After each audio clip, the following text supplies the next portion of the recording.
Yes, Lord. Subscribe to CIRV'N IT RAW and let's keep it all the way funky, uncut, raw.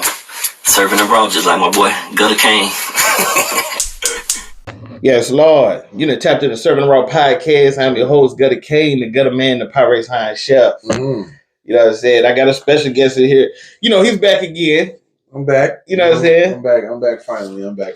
I want to welcome, you know what I'm saying, again to CIRV'N IT RAW. My boy VEEZY, man. What's going on, big dog? Chilling, man. Chilling. How you living? I've been chilling, man. You good? Yeah. Just working my ass off and shit, man. And Nothing wrong with that. trying to push the podcast and shit. Yeah, I see you. I mean, you know, I'm a subscriber. You know what I'm saying? I see everyone you post. That's why I was hitting you up. Like, I'm trying to come back through. Yeah, no, I kind of want you. I'm gonna end up having you as like a regular guest. Man, let's do it. Yeah. I give my schedule. You know what I'm saying? We work that out. Yeah. Coming down here anyway. Oh, for real? Already? Mm-hmm. Where the hell did she go? To Target to go spend some more money. Yeah. No, see, look, I spent about, I think, $60 the other day and shit. Fucking Bath and Body Works. Right. I had a goddamn sale going on and shit. Hey, you get older, shit starts sounding different. Towels 2 for 1. Let me start getting shit you ain't know you was interested in. Nigga, I got fucking. They had released a new line, a new Bath and Body Works line. It was like supposed to be dubs of real perfumes and shit. Oh yeah. But they did like their versions of it and shit. Yeah, I took the wife there and stuff like that, so she snatched up a lot of the scents and shit. Yeah, I know about them. I know about them sales. Yeah, I know they had another one yesterday that was $5.95. Yeah, I know. The wife and her mama went. They went to the mall to go check it out. You know what I'm saying? Bank account a little lighter. Shit. It's all right. I was like, yeah, go on do your thing. That's cool. Bank account a little lighter. A little bit. So what you been up to? Man, shit, work and putting work and then just putting more shit together, recording, trying to stack this shit up and have it, like stagger releases and shit. I just had a single that I wasn't gonna use, but I put it. It ended up getting on Auto, the dude who made the Woe beat. Yeah, he that Like Me song. He put that on he put out a little producer album, and I did popped up at his little show, did a little performance. You know what I'm saying? It turned out good though. Speaking of Woe, man, I love that fucking video. Bro, that video was so easy to shoot too. All we did was that the dude mounted the thing on my car, the little suction cup in the camera on my car, and I hit like a route from the studio down the street through the neighborhood and back to the studio. I did that like maybe 12 times. You know what I'm saying? We did, and he just like spliced all the footage together. Then he did one with it mounted on the back that looked through the back of the window. He did one on the door to get, to get the little side shots. And then we just switched out the people in the car. That's all we did. So every route. So every time, like one time I was driving, the other time my homie was driving. Then we put the boy Finesse in the seat. Then Otto was in the back who made the beat. Like we were just switching. You know what I'm saying? Like it was easy, but it came out dope. He the same. Shout out to Jeremiah, man. He shooting the video for that me and Dice just did for her next single. That's what. Okay, I saw the picture you posted. Is that what this was? Yeah, when we was in with the white background. Okay. Yeah, that's where we was at. But shit, man, I just been working, bro. I got so much stuff piled up. Like the VEEZY Season 2, that shit's already been done. I'm just waiting to put it out. And I got more singles. I got some new stuff I'm probably gonna record. I'm off Thursday and Friday, so probably coming up next week, I'm finna do a lot, bro. I got a lot of shit, a lot of shit going on. And I'm supposed to, if he ain't as busy as he usually is, I can get a little piece of his time. I'm gonna try to get I don't know if me and Rocky gonna do a joint project or I'm gonna just get him to feature on some stuff for him. It's probably easier if we do a joint project because he got the full label, like he under Warner Brothers Philippines. So like they got clear stuff. It's easier if I'm probably on his stuff. You know what I'm saying? Than him being on mine because they probably don't want to clear. You know what I'm saying? Like I don't know what their formula is, but either way, we're gonna work it out. We got some stuff just sitting in the vault, just chilling. Man, I got so much old music, not even necessarily old, just music that need to be out and it just ain't out yet, bro. Doc is like, bro, slow down, map it out. And I'm like, nigga, put all of this. I ain't gonna lie, man. Yeah, the artist in me is like, people need to hear it. And he like, yeah, but we gotta, you know what I'm saying? You want to match it up right. You want to, take advantage of certain waves. You know what I'm saying? When you got a lot of buzz, put this out, and then kind of build up. I'm thinking about doing like a little mixtape on all industry beats because I got probably 10, 11 songs. You know what I'm saying, on industry beats I could put out just in the meantime. You know what I'm saying, just to kind of hold people over. But that's a fight because he don't like mixtapes. So. He don't like mixtapes. Doc business. He don't like. That's what I'm saying. He you giving away music free, blah blah blah. We should do this. I'm just like, man, look, it's not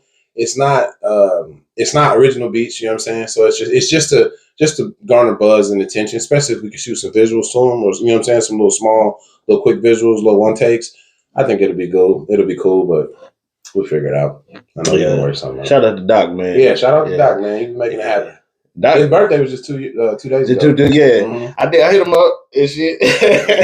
Yeah, Doc, man. Look, Doc is so business minded, man. It's crazy. It's crazy. Yeah, my boy, he taught me a lot because shit. If it was going for him, all my shit would be out right now. Everything, I'd have put out everything. Moses. Let's see. So when you came on with the Lions, then y'all were just putting out mainly singles. We was putting out singles. I didn't have no solo project out. Well, besides the little EP that I did before I started messing with them, but I hadn't had my. That was a notebook paper, right? Mm-hmm, notebook paper. Yeah. I haven't had none of my stuff was out until after that kind of dissolved.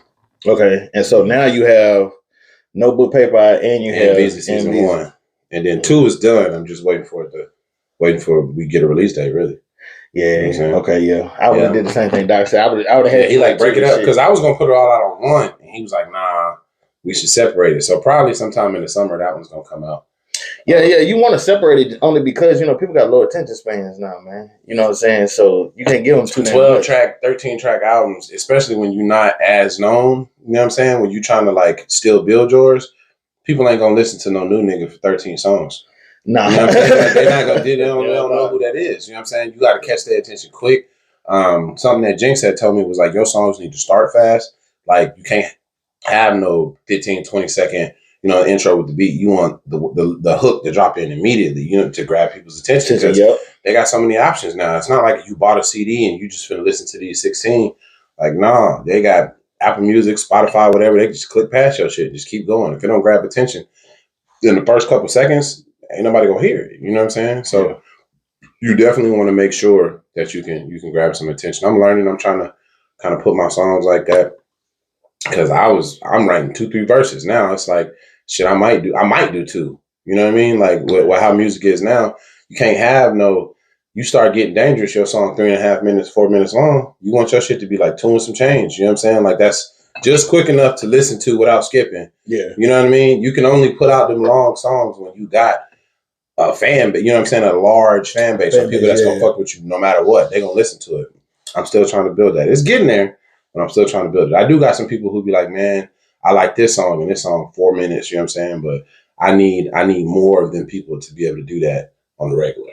Now did you ever think about doing any videos for your your more slower jam? Yeah, man. I've been trying. You got a few. You got a couple of them, man. Yeah, you got 2 or 3. I got a couple of them. I've been trying to figure out. Well, really, for Slow Down, that one particularly, I've been trying to get time with the other person on the song, the homegirl Destiny. Yeah, trying to map that out.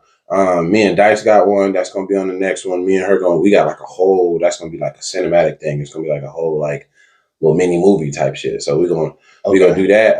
But it's just really just timing, bro. Trying to figure out who gonna shoot it, where we gonna shoot it, the locations, getting the people and fill-ins and the extras. You know what I'm saying? We just got to get all of them details. I got the ideas, and I know what I want to do. It's just now we got to execute. You know what I'm saying? And just put everything together. Trip to Vietnam, a little internationally known. You know what I'm saying? Took a little trip out. Yeah, that was my second time going. The first time me and the wife went by ourselves 4 years ago. And then this time we took the girls because I wanted to make sure they got to experience that. You know what I'm saying? Okay. It was a dope trip. Yeah, we went to Vietnam. Yeah, you got to break this down for me. Hey, man, it's like I said, the most money you're going to spend is getting there. But when you get there, everything is lovely. It's going to spoil your expectation for if you eat out here, you eat pho and shit like that. Yeah. You ain't gonna want to eat the shit here no more. When you go over there, this is because that's the real. You know what I'm saying? Yeah. That's the for sure. Because that's the real. You're gonna come back over here and be like, what the fuck is that? I don't want this shit, bro. I'm telling you, bro. I advise everybody. I've been trying to get Doc to go. I'm trying to get anybody that's my homie, that's my nigga that I fuck with. I'm like, bro, we should make a trip. Fuck going to Canada or, any, tropical place. It's still warm there. We don't need to go to DR. We can go there because I know people there.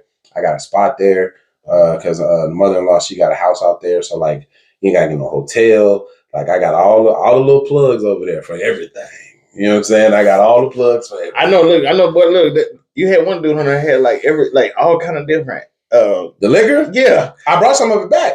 Oh, shit. Yeah, I brought some of it back. He put it, this shit was crazy because he, dude name is Tam. Shout out my boy Tam, man. He like he a little gangster over there. You know what I'm saying? He a little loan shark and shit. Okay. So, like, he got, like, property.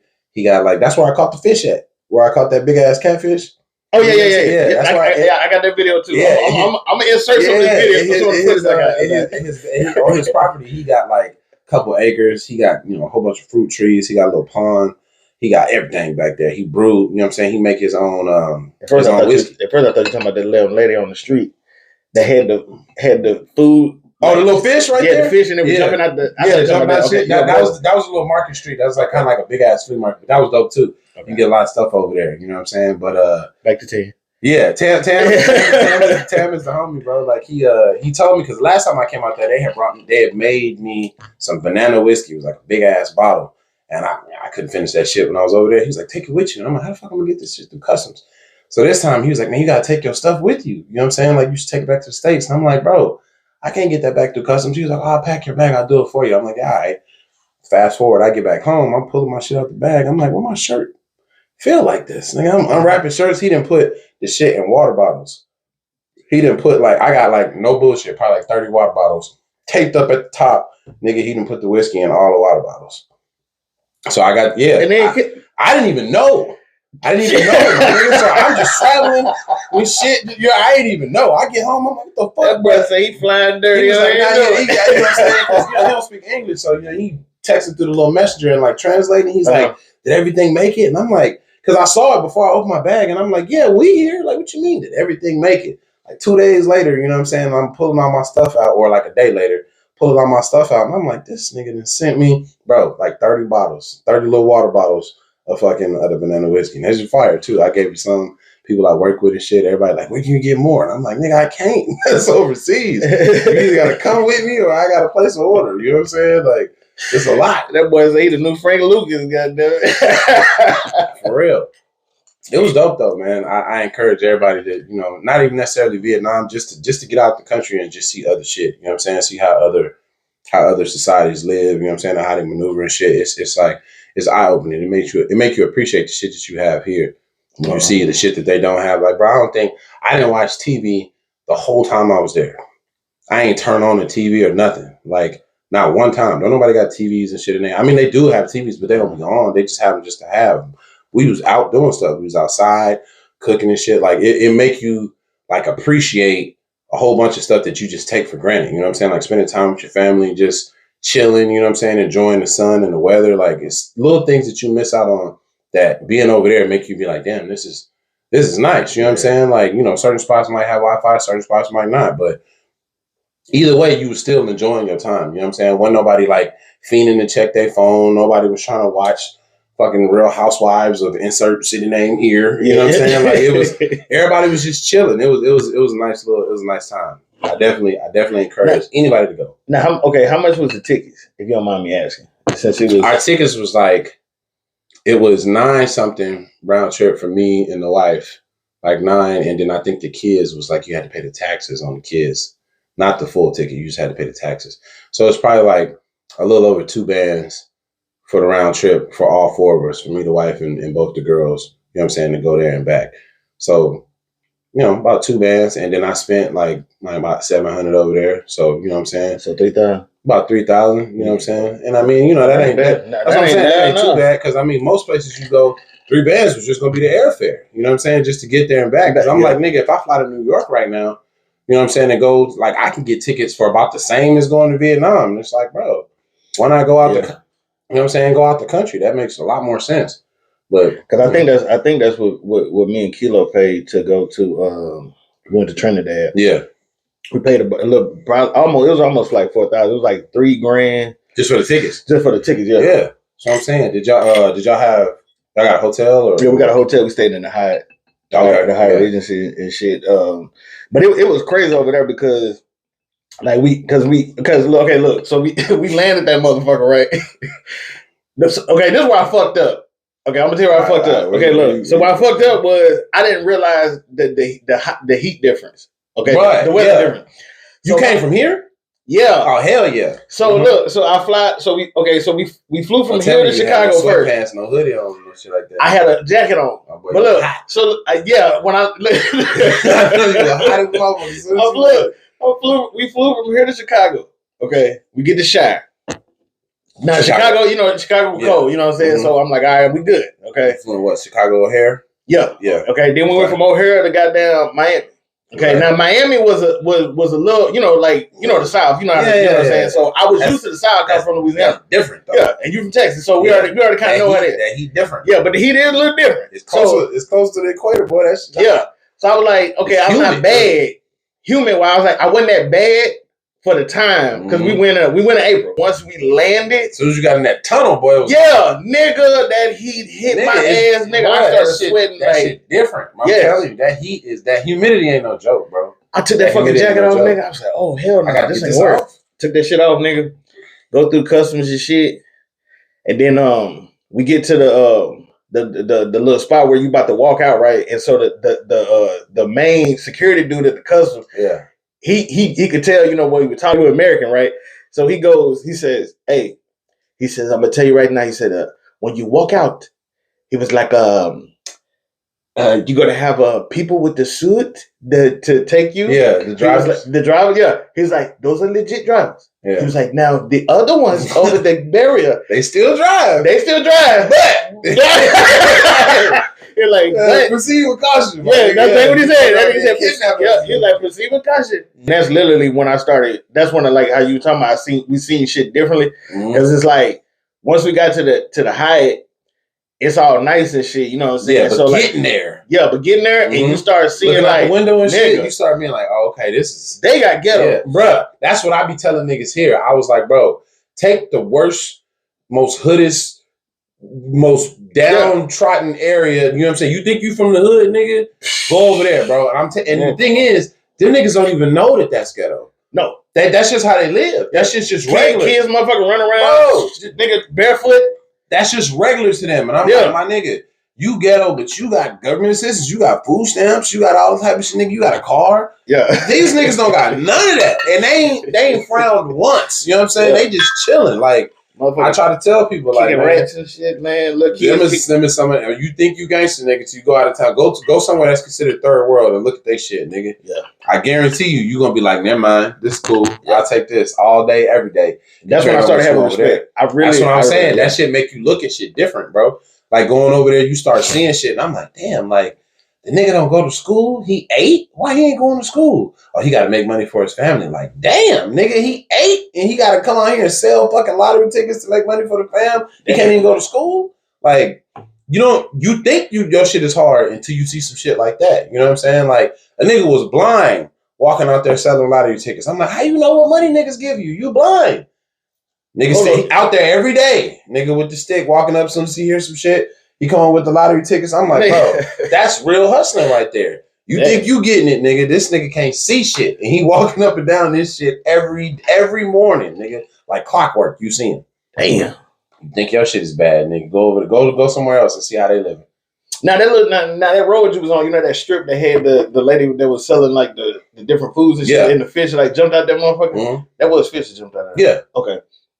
Nigga, what them like vendors or something like that? Yeah. So it's like a big ass, it's like a long ass street, and then like all along, you know what I'm saying, everything on the side. So like them niggas, most of the time, every little shop that you seen, niggas probably live there. So like how it is like they houses be like in the front, you know what I'm saying? It's like big gates that open up and then the door in the front of the house. Most of the time, they front room, they'll turn that into the shop space, and then stairs go up in the back, and then they live on top of it. You know what I'm saying? So they damn near. So the way that they have it there is kind of how it is. It's kind of when they come out here and they they maximize on all their space. So you'll see like the little bottom shop, and you know what I'm saying, and then it'll be like stairs either in the back or like off to the side or something, You know, that'll be like roped off because that's where like niggas, you know, they live there. So at night they just close that shit up. But I mean, nigga, they sell everything. You can go out there and get any type of food, any type of, you know, meat that you get and you trying to cook. You can go jewelry, you know what I'm saying, little touristy items, all type of nigga. The whole shit is like a big ass flea market. You know what I'm saying? What's the craziest shit you seen out there? The craziest shit I seen? Yeah. The craziest shit I seen is really the driving, bro. Because them niggas like, so everybody got scooters. You know what I'm saying? Because scooters is more affordable. Gas out there is by the liter. So, you know what I'm saying? It's not that it's more expensive. It's just that by the liter, it adds up. You know what I'm saying? Quicker, yeah. So most people don't have cars. If you got a car, you like well off. You know what I'm saying? Okay. So everybody got scooters. You know what I'm saying? Nigga, I seen the bitch coming from the hospital. Nigga, she just had the baby. She on the back of the scooter with her husband in front. Nigga, with the baby laid across her lap, nigga. Riding on the scooter, holding the baby like this and holding some groceries, nigga. She going home. I was like, God damn, nigga. That's like, right? I was like, nigga. And bro, nobody stops. Nobody stops. So like, it'd be an intersection. It'd be like a big ass roundabout. You talking about 50, 60 scooters and probably like 6 cars. And them niggas just get in. It's like, you know how like here, if you driving and you about to get over and you see a car coming up and you let the car go, you like, damn, I could have made that. You know what I'm saying? Yeah. Nigga, it ain't no could have made. You do it. Like over there, they commit to it. They just do it. Like everybody be like, yup. You know what I'm saying? If you see a spot, take that, nigga. Just get in there and go. Nobody stops. Like the cars go, nigga. The car turn off as soon as the car move, because the car be like in the middle of 30 scooters. As soon as that car turn off, nigga, that little hole where the car was closed, and it be all scooters, nigga. Bro, them niggas, I'm telling you, that's the most efficient. It made me say, like, I think, you know how people be like, Asian people can't drive? Yeah. I think they can. I think that they be used to driving over there. And then when they get over here and they start seeing all the stop signs and all the, you know, traffic laws and shit, because over there, they're like, nigga, if you go, you know what I'm saying? Over here, they're like, nah, you got to stop, you got to yield, and you got to do it. Nah, over there, I think they can drive. It's just when they get over here, there's so many rules and shit in. That's why you see them do shit that you think it look weird, but it's like, nah, nigga, because over there, it makes sense. They would have just went. You know what I'm saying? And you're like, nigga, you can't do that. You got to stop. They're like, well, shit, nigga, it was a space. You know what I'm saying? Yeah. Like, I'm going to make it. Bro, I'm telling you, the driving over there is the one thing that like fucked me up. That like had me being like, yeah, I'm going to have somebody drive me because I ain't good at that. You know what I'm saying? I ain't good at that shit. But that's probably the craziest shit I seen. That and yeah, probably that. And then shit, when I caught that big ass catfish, I ain't even mean to do that shit. Nigga, that catfish was, nigga, I said, God damn. I said, that motherfucker. We ate that nigga that night. he didn't make it. Yeah. That nigga got cooked, he got caught, put in the cooler. We ate that nigga that night when we did karaoke. Damn. Yeah. Yeah, that was probably the craziest. The 2 craziest things I've seen is the driving over there is something different. And then, yeah, catching that big ass catfish. My first time ever fishing. Caught a whole nigga was like, how much was that motherfucker? It was like 20-something pounds. God damn. Big as shit. In his pond, in the back, you know what I'm saying? In the back of his damn pond. In the back of his house, you know what I'm saying? And I'm talking about like he put the nigga, this ain't like no real fishing rod. Nigga, this is a stick with a string on it, nigga. He put the shit in the water and that nigga handed me the stick. As soon as he handed it to me, like it started moving. Like I'm talking about as soon as he put that shit in my hand, it started like yanking me. He started helping me pull the shot. He was like, oh damn, you caught a big one. I ain't never caught one this big. Put that shit on the scale. I was like, damn. Like, yeah, that shit was crazy. For the first fucking time I ever even touched the motherfucking fishing pole, that shit that's what I call it. Hold on. You said the first time I ever touched the fishing pole. Nigga, hold on. Nigga, you from Texas.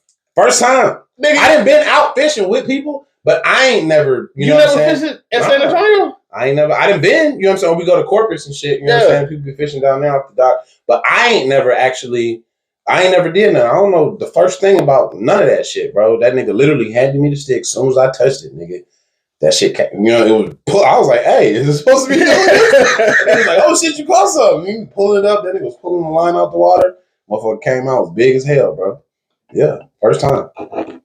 Never fished. Damn. Yeah, I'm definitely gonna add that footage in there. They know goddamn well this helmet don't fit on my fucking head.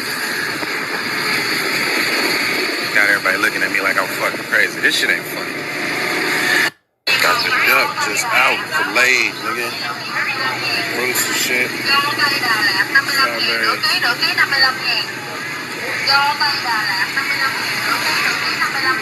I'm working on this bitch. fishing. Frog legs. She over there cutting them up. Like, oh, my nigga live over there. He got up out of there. Jump right back in. That one is the river fish. That's crazy. My nigga trying to get free. He said, don't eat me, cuz. So you got it? Duck eggs. Chicken. I don't know what this shit is. I got, what is that, quail eggs or something? Yeah. The mini one? Eggs, sodas and shit. Look, I didn't even see they had the pork chops hanging over there. Alright, so I'm about to start motherfucking drink. Look at all this shit this nigga got brewing right here. I don't even know what that is. God damn it, that's different.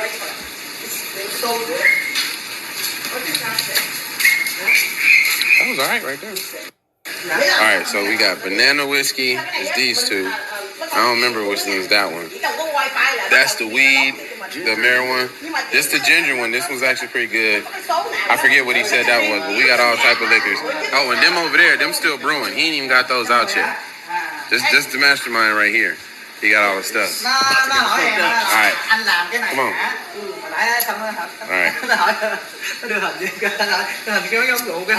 That's pretty tasty. That was pretty good. I fucks with it. That smell good. You know what I'm saying? Packing me up some. This for me right there. Yeah, go on. Yeah, go on, put me in there. I'm gonna take me another one. Yeah. I don't know how to fish, but look what I caught, nigga. You know what I'm saying?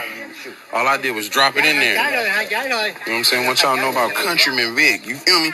Let's go weigh the fish and see what we got. You said how many? Yeah. 4 kilos. You know what I'm saying? 8 pounds. You know what I mean? You know, something light. Nothing major. You feel me? Yeah. You know what I'm saying? First time fishing. I barely put the motherfucking shit in the water. You know what I mean? They understand who a real nigga is, so they jump out the motherfucking water. Okay, hold on. We got to take a break, nigga. It's time for the Coke session. I got a question for you. Let's do it. Coke session questions. Let's do it. All right. Since Diddy is a popular topic right now, okay. Popular is the word. Which hip hop career did P. Diddy ruin the most? A. Loon, B. Craig Mack, C. Shine, or D. all the Bad Boy records? Shine. Shine. Why you say Shine? Because Shine. First of all, Shine had a buzz. Shine had the biggest buzz for a Bad Boy artist since Biggie. Like everybody else had like a little moment, and you know what I'm saying, they died out. Shine was finna like take shit over. First of all, he had his legal battles. You know what I'm saying? He was over here illegally and shit. You know, from Believers. Yeah. You know what I'm saying? He was over here. He shouldn't have been here. So obviously he was gonna have to deal with that.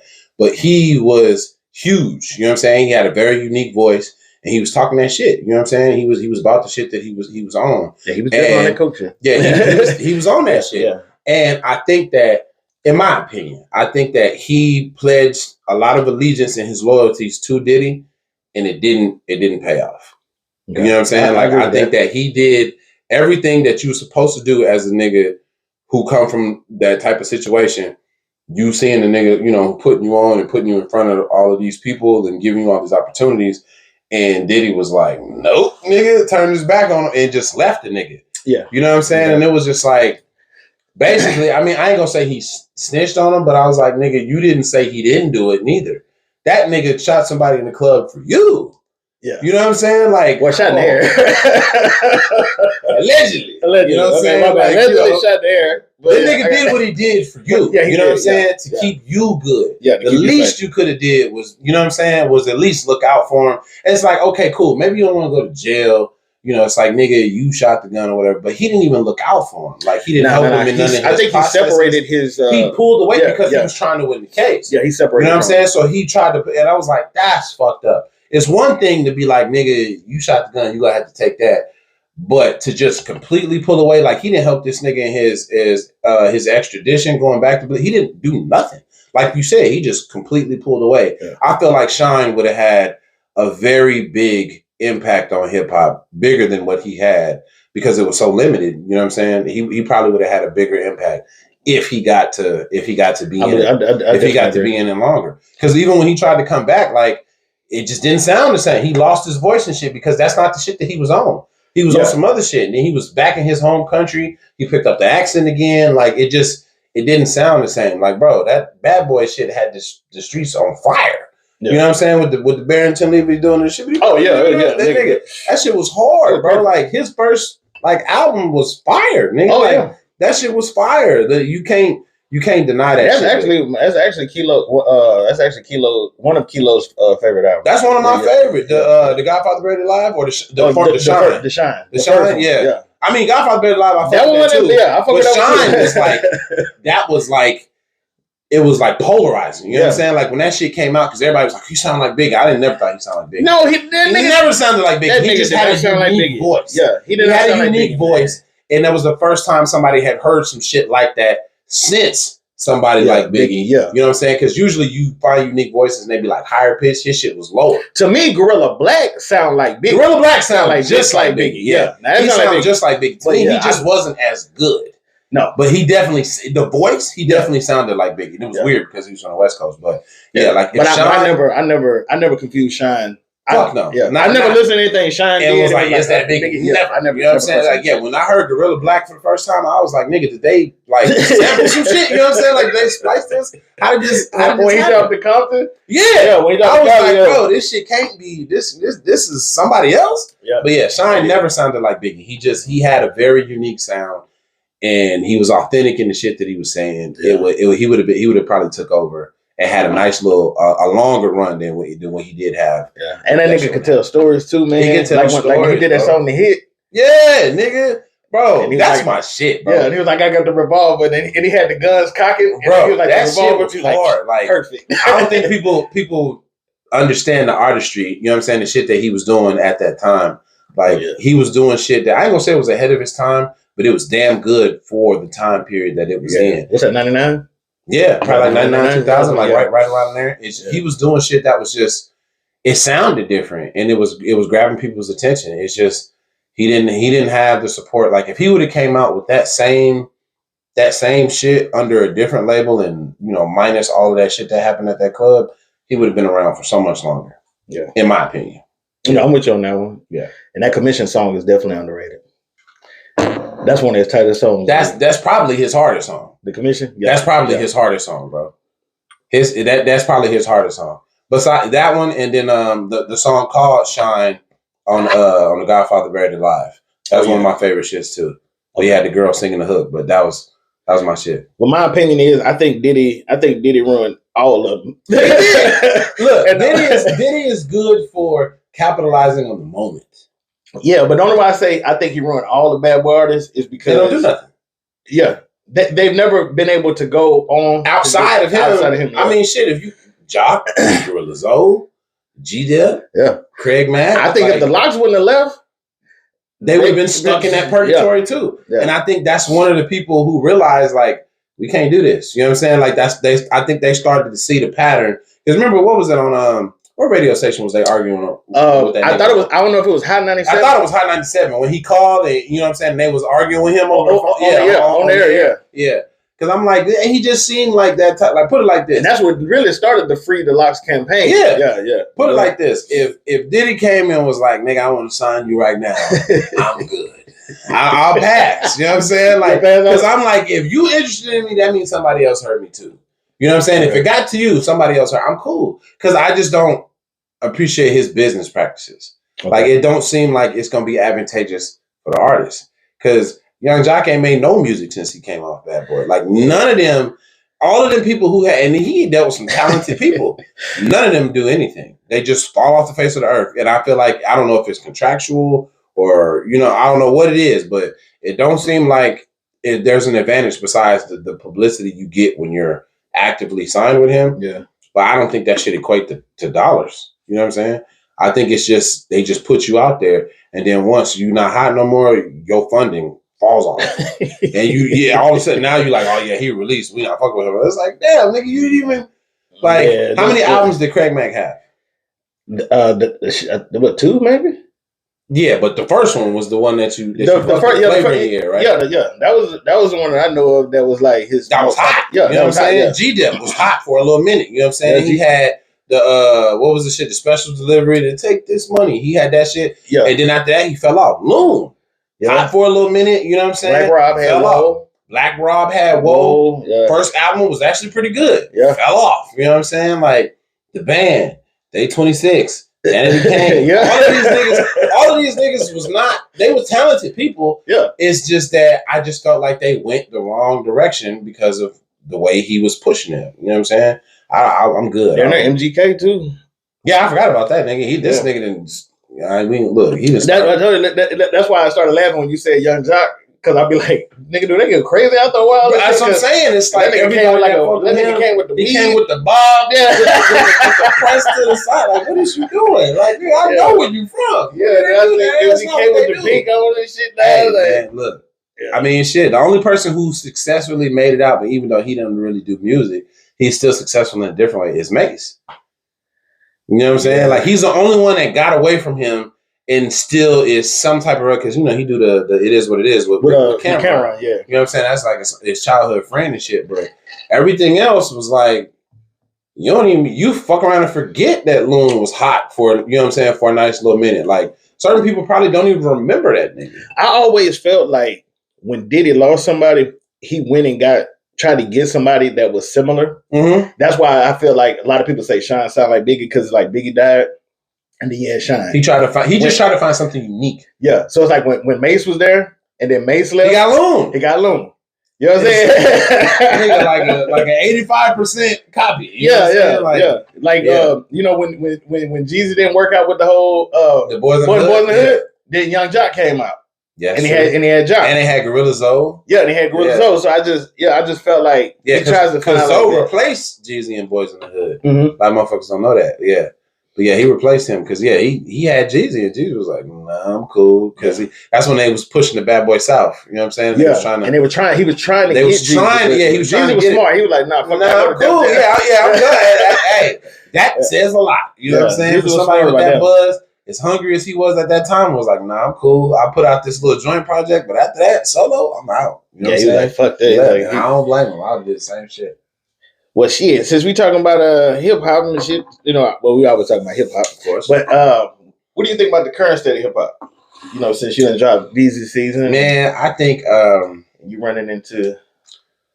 I think now it is hip hop is more. It's gotten far, far away from the roots of what it used to be. You know what I'm saying? Now it's a lot of it is like popularity, and who can get the most clicks? You know what I'm saying? Like who can draw the most crowd?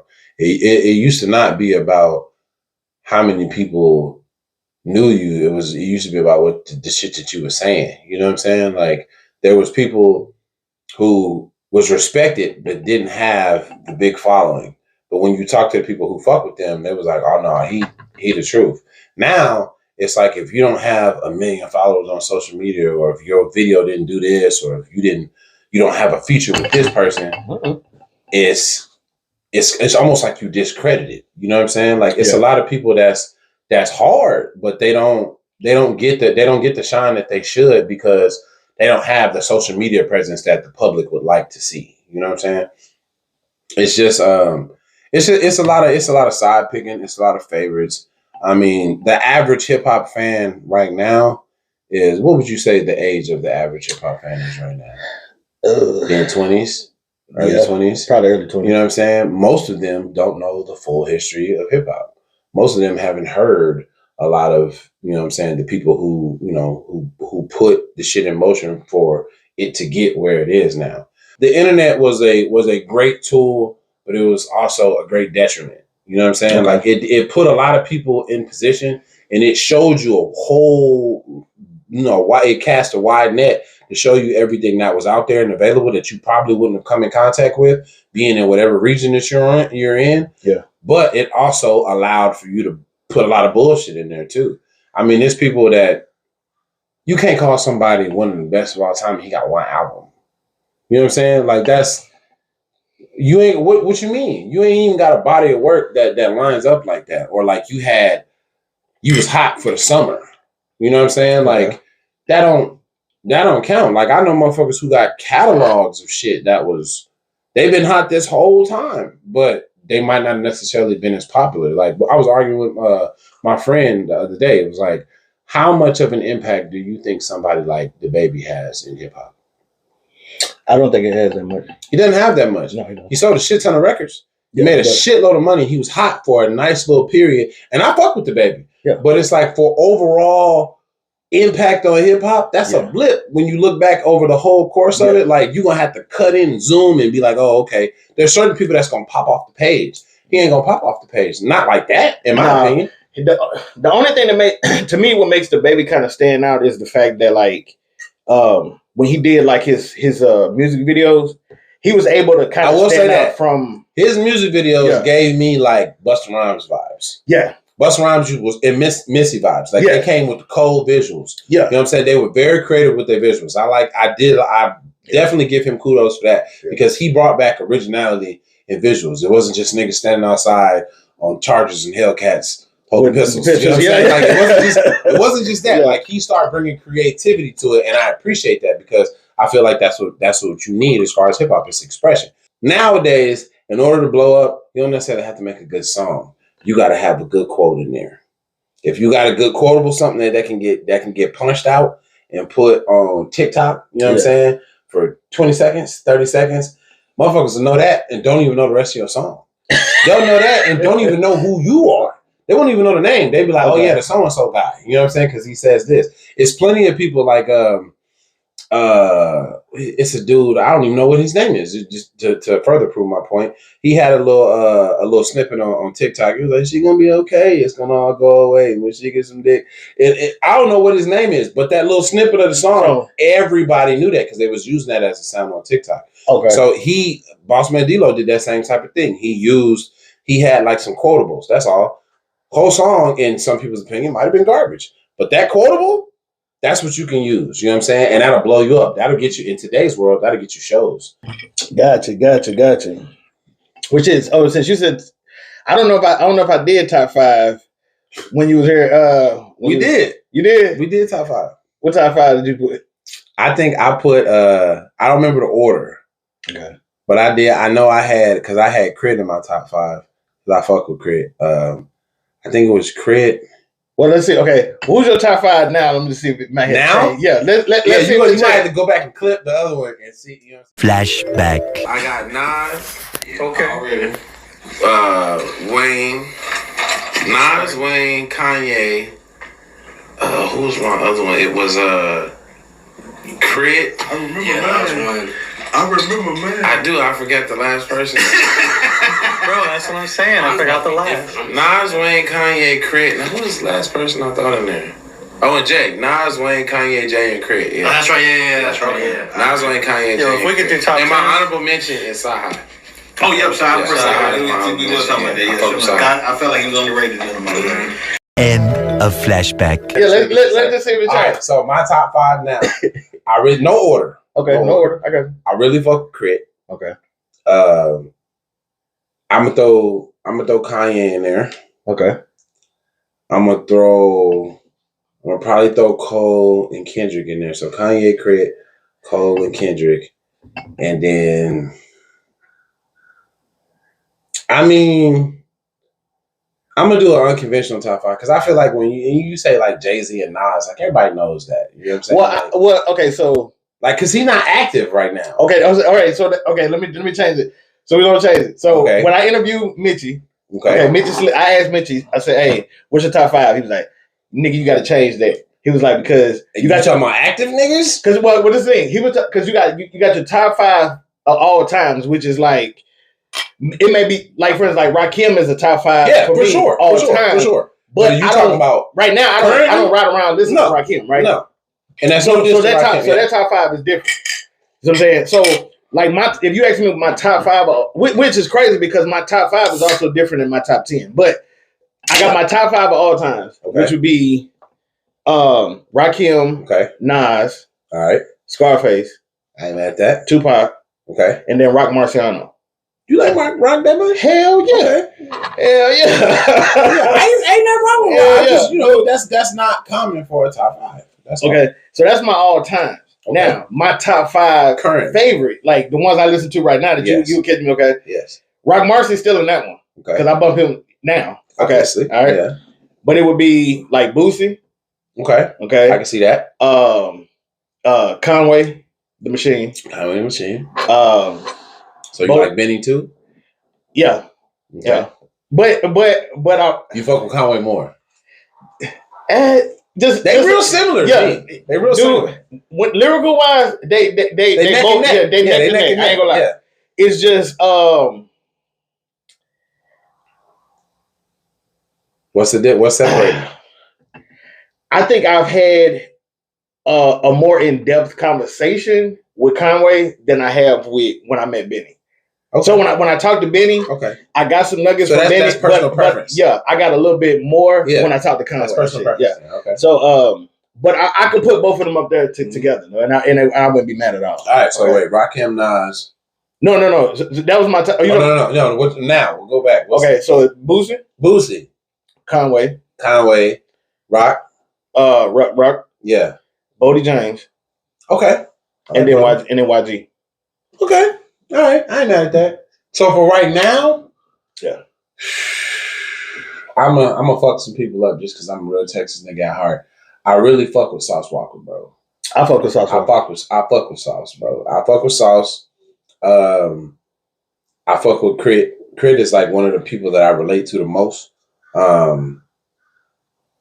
I really, even though he don't really do as much music now, I still fuck with a lot of his shit. I fuck with T.I. Okay. T.I. was a real big influence. Shit, man. So you got Sauce. So you got Sauce Walker, Crit, T.I. Yep. I'm gonna probably go. Oh, Sauce, Crit, T.I. I probably still put Kanye in there because I mean, like everybody waiting on some shit that he put out. Even if you don't like him, you still gonna go listen. And however you feel about him, music wise, the nigga's a genius. All right, and then it's a toss up between J. Cole and Kendrick unless you put them together. I like J. Cole's wordplay. Okay. I like Kendrick's attitude. Kendrick will attack you. You know what I'm saying? J. Cole will respond. Okay. Yeah, you know what I'm saying? There's a difference. Kendrick will go after you. J. Cole ain't no hoe, but he ain't gonna go after you. He's gonna respond dignified. He gonna give a stern response, but only if you go at him. He ain't just out there shooting shots at people.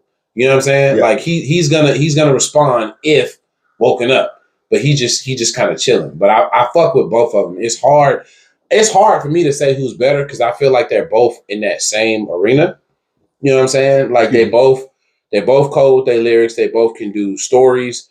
They both can do a lot of different things. And I like versatility from an artist. You know what I'm saying? Yeah. And I feel like they both can give you that. See, Kendrick would be in my top 5 favorite, and he would actually probably replace YG. The thing about it though is I feel like drop enough. Yeah, it's just he don't drop enough. But that's a common theme with niggas who get to a certain level. Once you get so good, you know what I'm saying? Or at least to me, once you get so good, like you start doing you respect it that highly. Yeah. I feel like you don't have to drop enough. I feel like you don't have to drop that much because it makes everything you do in demand. You know what I'm saying? Okay. So like if Kendrick didn't say nothing, he dropped the album tomorrow, that bitch should be platinum. Even if no promo, no nothing, because everybody is waiting on the Kendrick album. Just like when he came out with that song with Future, you know what I'm saying? The one that the one when he dissed everybody on. Yeah. That shit's going crazy right now because we ain't heard Kendrick in how long?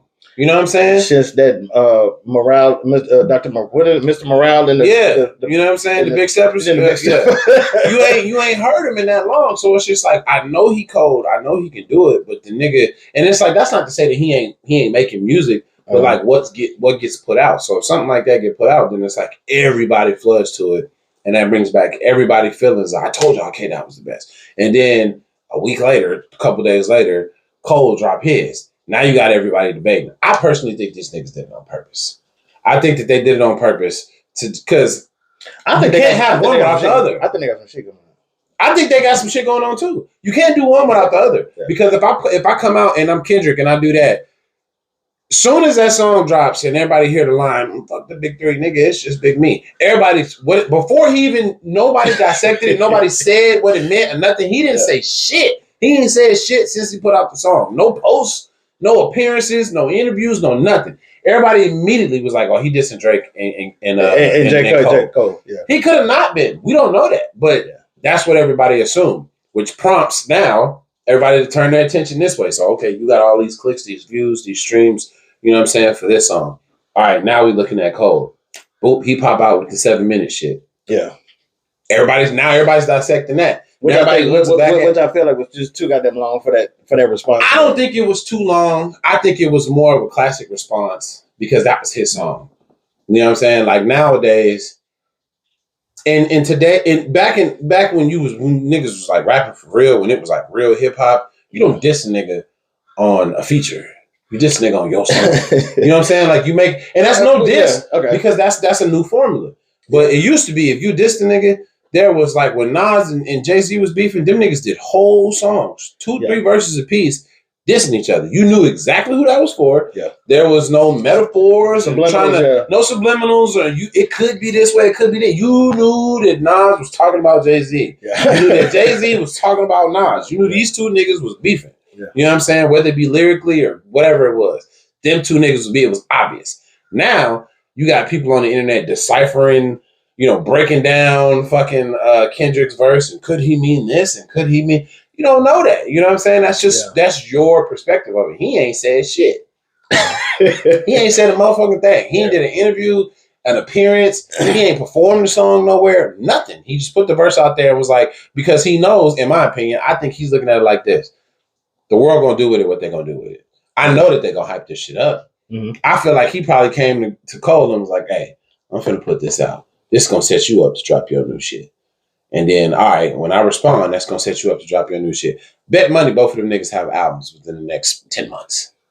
I can believe that. Because the album's just going to sell strictly for the fact that people are going to see or going to want to get it to see if they're dissing each other on the album. Or if there's any slights, if there's any subliminals, if there's anything that says you're going at him and he's going at you.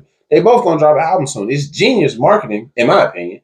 You know what I'm saying? I could be wrong. Maybe these niggas really don't like each other. Maybe you know what I'm saying?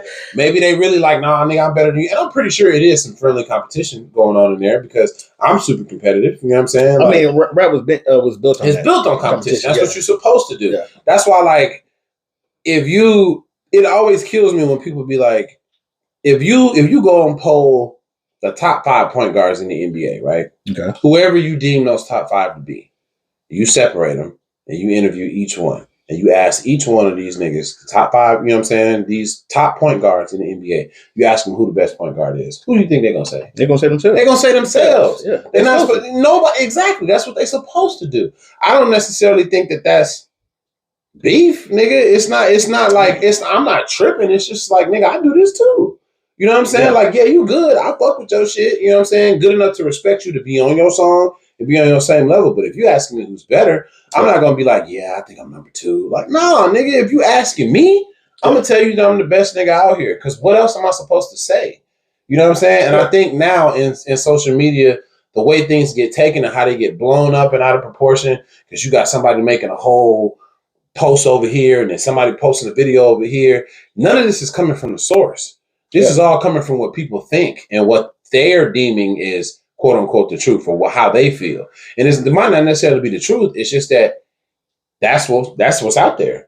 So when you go and you look up Kendrick Lamar, J. Cole beef, there's 3 or 4 videos of niggas who don't know these motherfuckers at all explaining the beef between them. How the fuck are you going to explain the beef if you don't know them? I personally think that Cole, Kendrick, and Drake should all do a song called Big 3. Actually, I don't want Drake in there. I think Crip would be a better person. I think Crip would be a better person too, but publicly, I got you. Everybody wants Drake.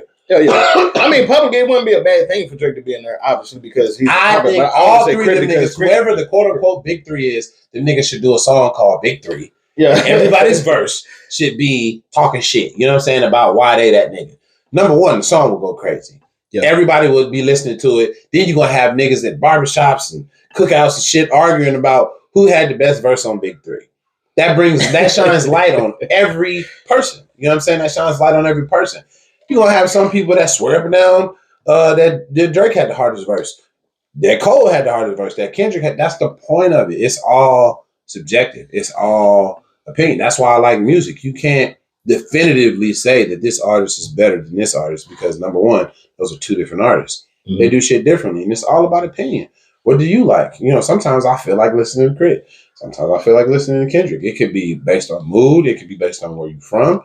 It could be. It's a lot of different variables that change it. There's no way. There's no formula to decipher. Okay, he's number one. He's number two. It all depends. You ask niggas from different places in the States, they gonna all have different top fives. Yeah. And they all of them might have a nigga in there that you like, really? You put him in there? But where he come from though? So like if you come from the South, somebody might put Scarface in there, and somebody on the West Coast be like, nigga, you put Scarface in there? But then somebody on the West Coast might put Snoop in there. Somebody on the East Coast be like, nigga, you put Snoop in there? But then somebody on the East Coast might put 50 in there. And you like, nigga, why would you put, you know what I'm saying? It depends on where you coming from. Somebody from the Midwest might put Common in their top five, which is an argument. You know what I'm saying? It's an argument. It's all relative. You know what I'm saying? Depending on where you came from and what you grew up listening to. Yeah. Most niggas be in their region. You know what I'm saying? And they want to hear the shit that reflects their region, whatever they from. Yeah. You know what I'm saying? It's hard to get a West Coast nigga to listen to somebody like Sauce Walker. It's hard because why? But hold on, man. When that R.I.P. Buddy, shit, that showed me his lyrical ability right there. As far as I've been telling niggas that Sauce got bars. Yeah, no, he can. He's just a character. He knows how to sell himself. To me, I think everybody should have that aspect of themselves as an artist. He knows how to sell himself. He knows how to bring a crowd. He knows how to draw attention. He knows how to do. You can't just be in one lane. He knows how to do multiple things. So he knows how to appeal to his day ones and do all the ignorant shit. But he goes to New York a lot. He got a lot of respect in New York. You know what I'm saying? He goes over there because he got a whole, he got like 3 or 4 songs with Conway. He get a lot of respect from them niggas as far as lyrics because Conway brought that nigga and was like, hey, nah, this nigga be talking that shit. Y'all should listen to this. You know what I'm saying? He can spit his shit. It just depends on if the ears is listening. That's all. All right. Another break. Got a coach session question. Oh shit. Got a coach session question. We got. All right. Would you rather buy A, Lauryn Hill concert tickets? Shit. Or B, Dr. Dre's Detox album pre-sale? Shit, nigga, neither. Neither one of them niggas ain't gonna deliver. You know what though? I would give. Fuck. I would probably go with the Lauryn Hill concert tickets. Because if you can get this motherfucker to show up, her shit, she has legendary concerts, you know what I'm saying? And she ain't been talking about this shit for the longest. She's just like, every time you ask her about her shit, she be like, hey, nigga, I got life, shit happens, I got kids, whatever. I don't know what this nigga Dre's excuse is. Nigga, that's what you do. You're literally a producer. That nigga, what? I don't understand. This nigga been saying, like, look out for Detox since Game came out with his first. And that was 05. That was 05, nigga. We in the 2020s, bro. Like, I don't understand. And I feel like, but to be fair, I feel like if he ever does drop Detox, it better be some fire. It gotta be. But okay, but maybe that might be the reason why he ain't dropped it. Because it's just too much. Nigga, like, but 20 years? It's just probably too much. We come up on 20 years since 05, bro. Like, goddamn, nigga, like, can we get a B-side or you know what I'm saying? Something. Like, he ain't did nothing. And Dre is highly, highly respected. Like, that's like a dream if you get a Dre, you know what I'm saying, a Dre cosign or a Dre production. That's fire, you know what I'm saying? But how often does this nigga do anything? It seems like all this nigga do now is work out. I don't even think he do that. Yeah, I think Lauryn Hill is one of the most influential female artists of this generation because she can sing and she can rap. Yeah, she just marched to the beat of her own fucking drum. Nigga, she do what the fuck she want to do when she want to do it. She showed up at this last one, so that's what I'm saying. Yeah. I got a little hope that I would probably have a better chance getting the Lauryn Hill tickets than the Detox album. Okay, well, hold on. Let me throw this question out here. Hold on. All right.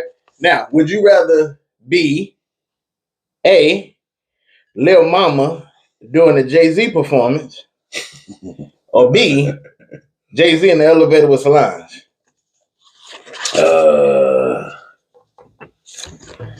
I'm gonna say Lil Mama doing the Jay-Z performance. Okay. Because she still got some shine off that.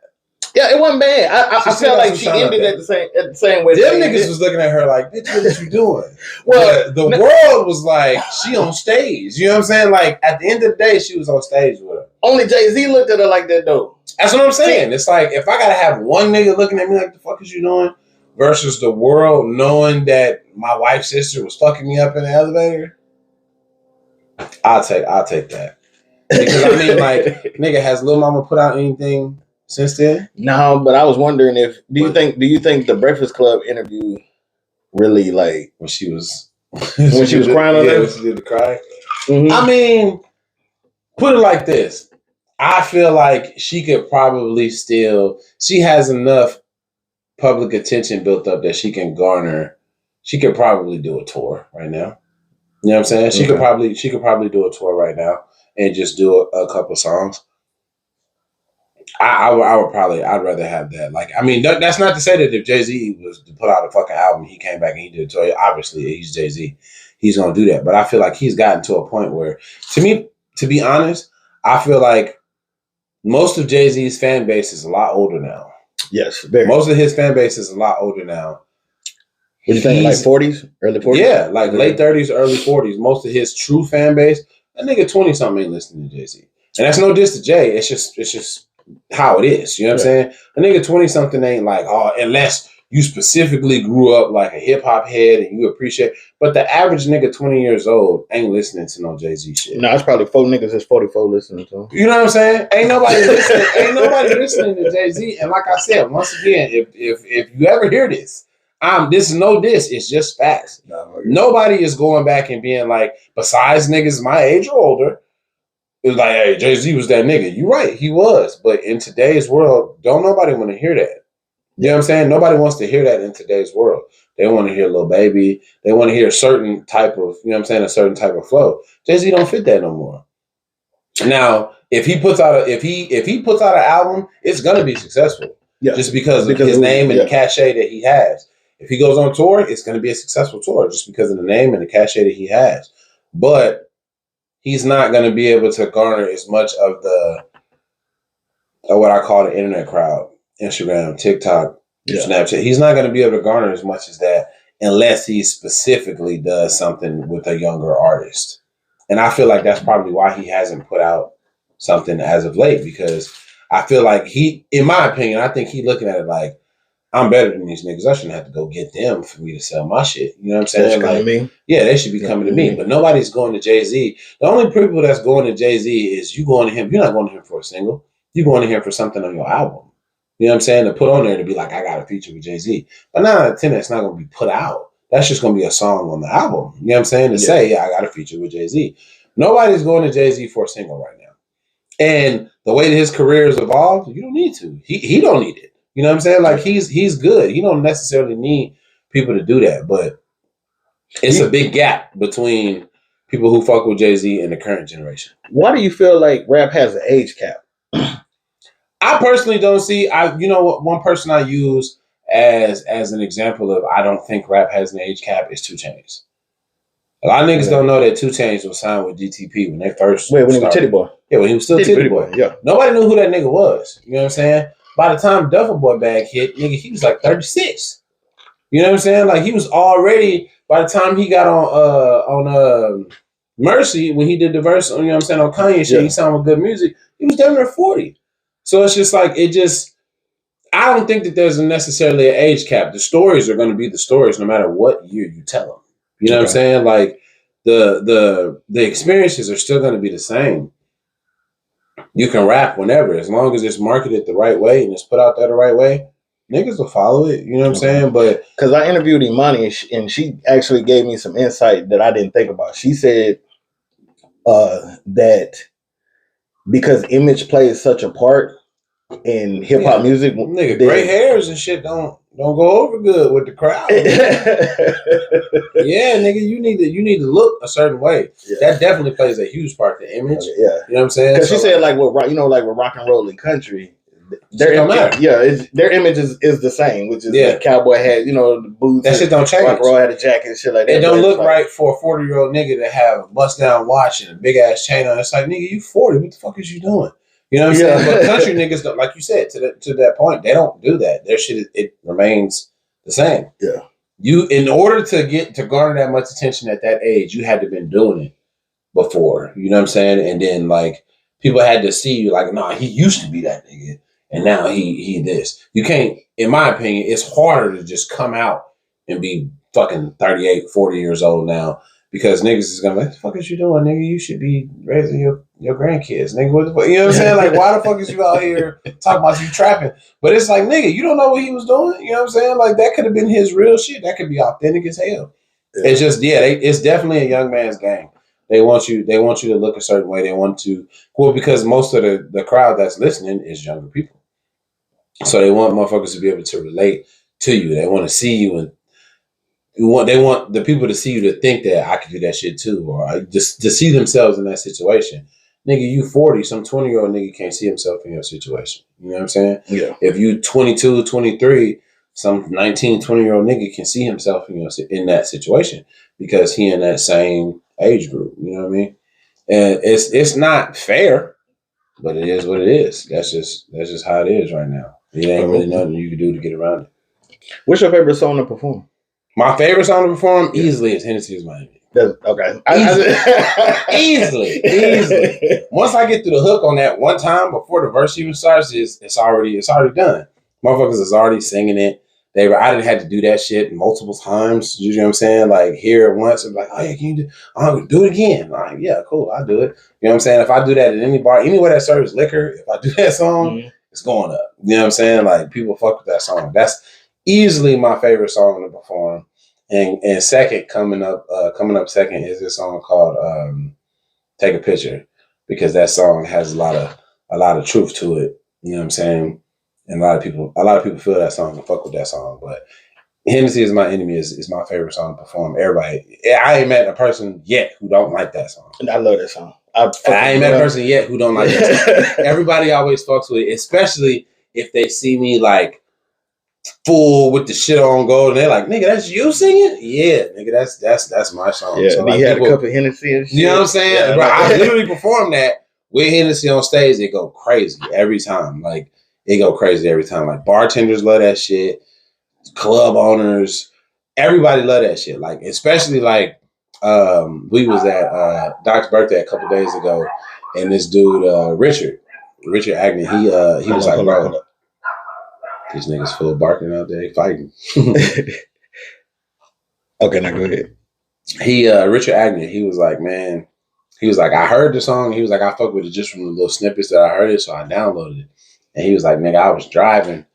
He had some type of drive. It was a long drive. And he was like, nigga, I just put on like like on Spotify, like your radio station, and it like suggests all the songs. And he was like, nigga, I was listening, like, nigga, the song is hard. You know what I'm saying? Like, when you listen to it, he was like, nigga, the song is hard. Like, the shit that you were saying. It was like, most of the time when you find something that's hard and slapping like that, it's just surface. You know what I'm saying? It's just like, oh, okay, this is cool. You know what I'm saying? Like, but then when you start breaking down and you listen to it, especially if you drink for real, then you like, okay, yeah, I fuck with this song. Like, it explains a lot of shit. You know what I'm saying? It gets you into a certain mode without like going overboard. You know what I'm saying? Like, it still encompasses everything. It explains shit that motherfuckers can't put in words. Yeah. You know what I'm saying? So like, when you listen to it, you like, nigga, this right here, this how I feel. I don't know how to say it, but this nigga said it. You know what I'm saying?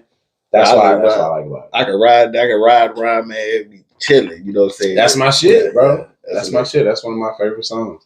Remind me, nigga, I'll show you some shit before we. Oh yeah, I got you. Well, shit, we finna wrap it up. But before I wrap it up, let's wrap it up. Wrap it up. All right. So, because I'm a Louisiana nigga, people have always tested. You know what I'm saying? Because I'm in Olympians. People are like, oh, you know, let me test. So they may say some. They'll say some. You know what I'm saying? You know, maybe like a little boosted lyric, you know, from Set It Off, and I'm on it. You know what I'm saying? Or the Adios, you know what I'm saying? Whatever shit, right? So, but we gonna really now, even though he stay in Bremerton, his blood said it's Southern. It says Southern. It's San Antonio, Texas. Mm-hmm. So I'm fixing to say these lines. Okay, because we're gonna prove Serving the Raw. It's some San Antonio shit? It's some Texas shit. Oh, some Texas shit. All right. Okay. Complete the line. Money on the dresser. Drive a compressor. Top notch hoes get the most, not the lesser. What you mean? That was easy, nigga. That wasn't even hard. I thought you was gonna come with something harder. No. Top notch hoes get the most, not the lesser. Nigga, smash up the gray one, bought me a red. Nigga, come on. Nigga, come on now. That was easy. And you know he got the red from I think he bought the red from Corey Mo brother. From Mike. From Mike. You know what I'm saying? Smashed up the gray one, bought me a red. Nigga, what you talking about? But no, man, I want to thank you for coming in. You know what I'm saying again. Of course, my nigga. You already know. We definitely. I'm trying to make it a regular thing. You trying to? I'm cool with that. Let's do it. All right. So VEEZY, we gonna make VEEZY a regular guest on this thing, man. If y'all like the episode, hit that like and subscribe button. Yes, sir. Always check my boy out. How can they reach out to you? Man, look, I'm on if you search VEEZY Music on any platform, I'm on there. So Twitter, VEEZY Music Big VEEZY 210. Twitter, on Instagram, VEEZY Music 210. On Facebook, if you search VEEZY. All the streaming services, if you search VEEZY, I'm on there, man. You can pull me up anywhere. Already. Yeah. Check out the new album he just dropped, VEEZY Season 1. You got VEEZY Season 2 coming out. Check out everything from Line Den. Shout out to Doc and Jenks. Yeah. Shout out my boy Doc, you know what I'm saying? Shout out Jenks. Everybody that helped me to get to this point. I appreciate y'all niggas for real. Yeah. All right. Well, hey, we're out of here. Thank y'all for checking me out. Peace. Just make sure to coke fire.